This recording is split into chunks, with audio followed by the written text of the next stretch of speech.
কখনো শুভেন্দু বাবু কনভয়তে হামলা, কখনো এমএলএদের উপরে হামলা, কখন আমাদের সাংসদ খুবই ভালো লোক, একটা ভদ্রলোক, আদিবাসী সম্প্রদায়ের মানুষ, তাকে মেরে ফাটিয়ে দেওয়া। এই যে আমরা জবাব দিচ্ছি না না, তার জন্য এদের মনটা বেড়ে গেছে।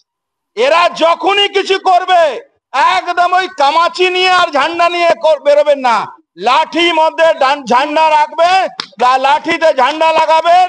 আর এরা যখনই আসবে তখনই ভালো করে এদের দাওয়াই দিতে হবে, নালে কিন্তু এদের মন বেড়ে যাবে। আর আমাদের কর্মীর মধ্যে ভয় দেখাবার চেষ্টা হচ্ছে। এই তো এমএলএ কে মারলাম, তো এই এমপি কে মারলাম, কি করলো এরা? ভাই এরপরে তুই করে নে, তারপরে তোর অবস্থা হবে। আমি রাস্তায় আস্তে আস্তে বলছিলাম কি আজকে যদি একটাও গুলি চলে তাহলে এই কল্যাণ বাবু যেখান থেকে বেরিয়েছ সেখানেই ঢুকে যেতে হবে। এটা মাথায় রাখো। এই কথা বলে সুকান্ত দা বলবেন, আমি আমার বক্তব্য শেষ করছি। ধন্যবাদ।